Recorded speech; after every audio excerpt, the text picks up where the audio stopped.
Today we're going to be practicing changing improper fractions into mixed numbers. Okay, so an improper fraction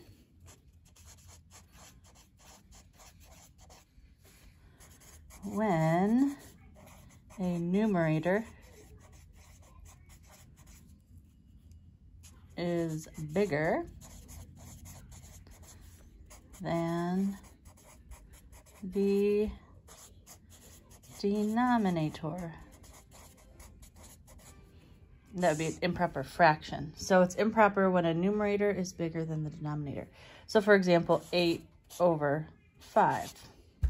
Okay, sometimes we'll add our fractions and we'll get something like that where our denominator is 5, but we have a bigger number on top.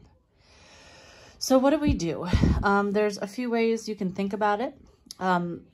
Pretty much the initial thing to remember is that a fraction is just like a division problem. You start with the top number, you say 8, and that goes under the table. And then divided by is the line, 8 divided by 5. So we put 5 on the outside. So you can just divide. Okay, I know 5 goes into 8 once. 1 times 5 is 5. I subtract. 8 minus 5 is 3.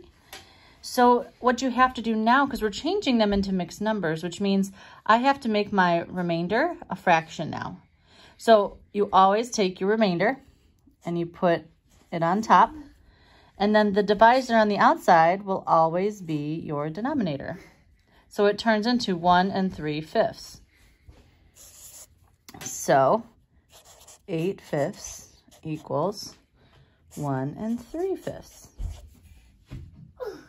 Okay.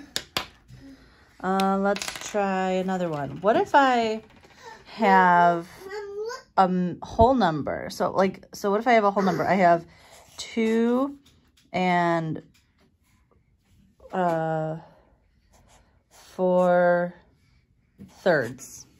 Okay.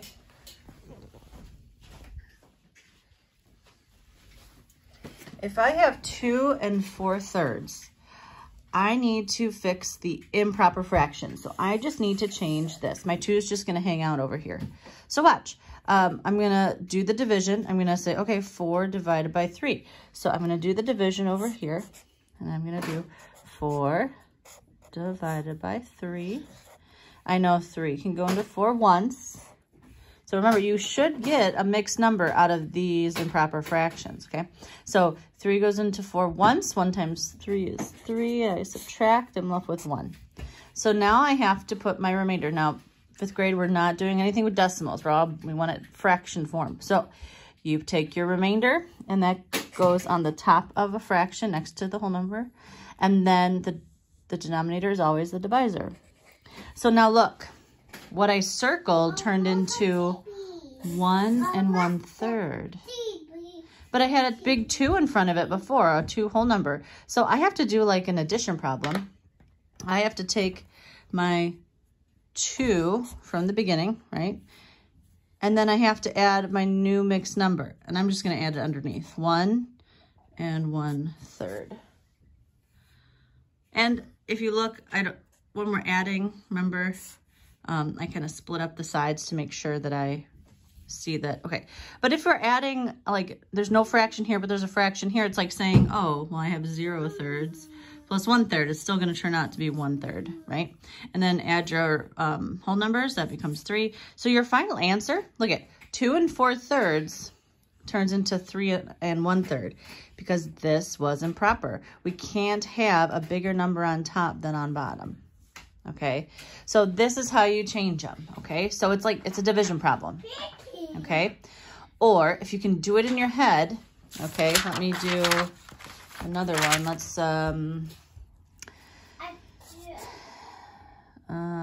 that's too small. Let's do 48/36. We'll try it, okay. Now that's a bigger one. So in my head, I know this is a division problem, 48 divided by 36. Well, I know 36 can fit into 48. I think of the bottom number. I think, okay, how many times can 36 go into 48? I know once for sure. And now I have to think, okay, well, 48 minus 36. What's left over? Like for me, I'm going to do a subtraction because I can't do this in my head fully. Oh, now I see it. That's 2 and that's 1. So if you look, that's my leftover. 12, and then my denominator will always stay the same. Now look, I might have to reduce in the end, right? Well, I know that I can divide, doesn't 12 go into 36? So my whole number stays the same.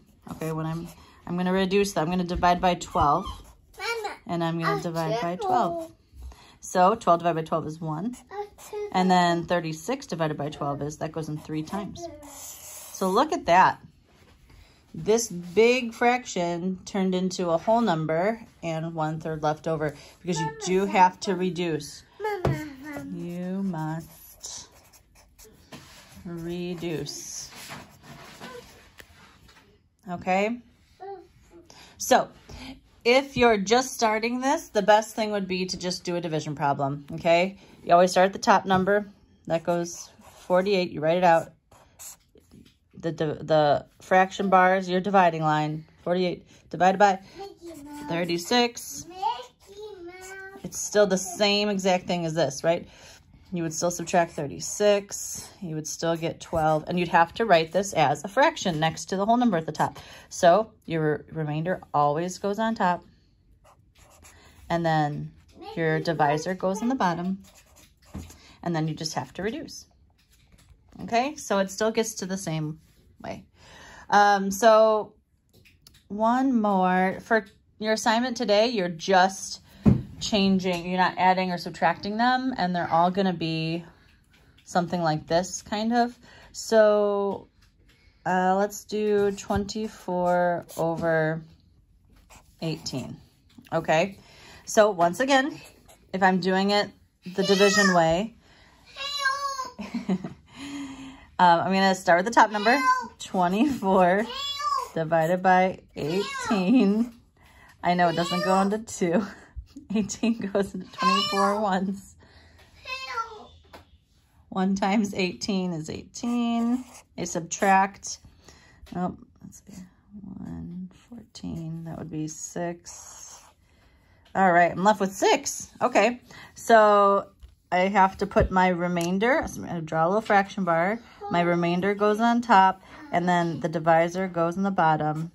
And now I have to think, oh, can I reduce this? Well, like we've done in the past, the whole number stays the same, guys. You don't change that, so that stays there. It's the 6 over 18.